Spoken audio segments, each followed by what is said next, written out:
had this question today, which is great. It says, solve and fully justify your solutions to the following equation, which is 2x to the 6 minus 10x cubed plus 8 is equal to 0. So we want to solve that equation, and then we also want to justify the solution so we know that those solutions work and are true. All right, well, let's see if we can do that. So I've written the equation out here. The first thing we notice, though, is we've got not an x squared and an x, but an x to the 6 and an x to the 3. So we need to break that down a bit so it makes it manageable. So the first thing I'm going to do is I'm going to divide everything by 2. So I'll restate the question. 6, 10, x cubed plus 8 is 0. So I'm going to divide this by 2, divide by 2, divide by 2, divide by 2. So I could just factorize it and then divide the factorization by 2, or I can just sit there and just cross everything out. It goes in 5 times, this goes in 4 times, and that just dies. 2 goes in 0, 0 times.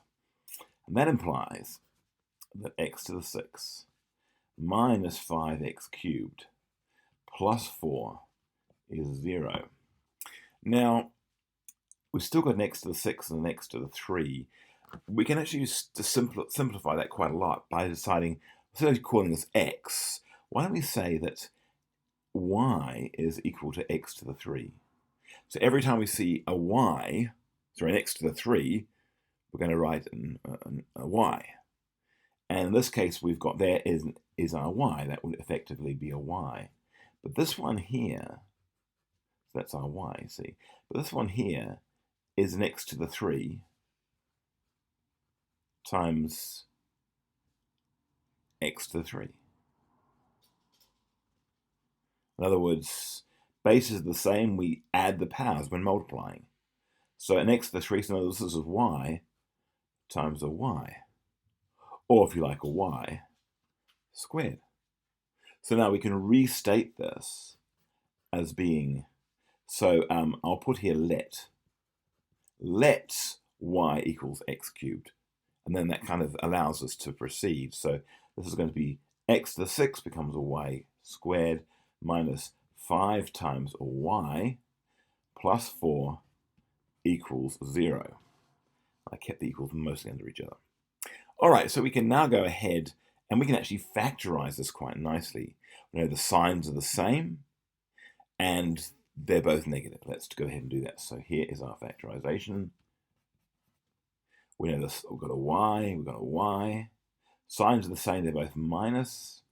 Factors of 4 are going to be 1 and 4 and 2 and 2. But only 1 and 4, of course, add to 5. So it's going to be 1 and 4. So we could say, therefore, y equals 1 or 4. Now, of course, it's not actually y at all, is it? It's really x to the 3, because y is x to the 3.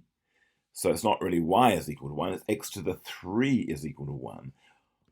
It's x to the 3 that equals 4. So let's go ahead now and make x the subject. So I'm going to take x to the 3, and I'm going to find the cube root of that. Find the cube root of a cube, and there's the cube. Of course, this is also the cube root. Or I got the cube of x is equal to 4. Well, if I find the cube root of that side, the cube root of a cube, that's a 3 by the way, cube root of a cube leaves me with x to the 1. And I've got 4 to the 1/3. So to rewrite that, x is equal to 1 or x is equal to 4 to the power of 1/3. So let's try both of those. Let's see now, let's test both of those in the original equation, which is right up here, and see if that does indeed equal 0. In other words, that it is true. So first of all, I'll do my x is 1. So I've got 2 to the 6, 2 times x. Well, what am I doing? I've got 2. Hang on, a rubber. Here we go.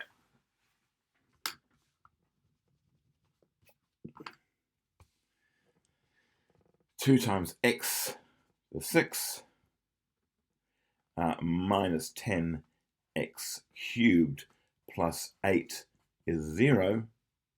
When I put a 1 in here, I'm going to get 2 times 1 to the 6, which is 2 times 1, which is 2, minus 10 times 1 cubed, or 1 cubed is 1.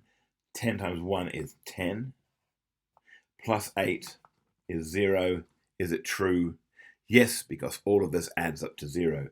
So therefore, I'll put x, what have I got here?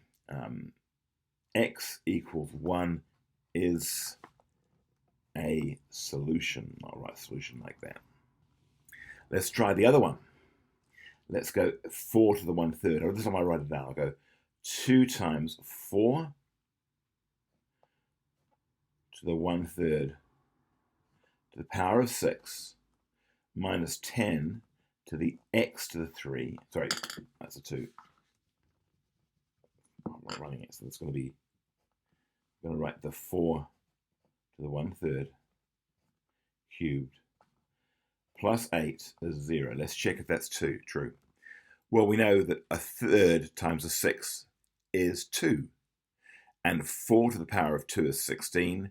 And 2 times 16 is 32. So the reason I'm doing like this is I've run on the page. Otherwise, I just write it down. I'm just telling you what it would be. Now, I've got 4 to the power of a 1/3. That's not 4 1/3. That's 4 to the power of a 1/3. It's not very well written. I do apologize. 4 to the power of 1/3. Well, 1/3 times 3 is 1.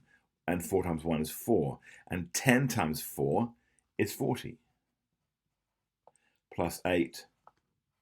And yes, that does equal 0.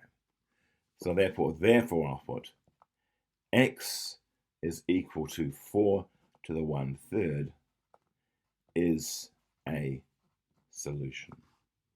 And therefore, so we know now that this is correct, this holds true, and the two solutions on offer, which are x is equal to 1, or really 1 to the 1/3, and x is equal to 4 to the power of 1/3, are both solutions.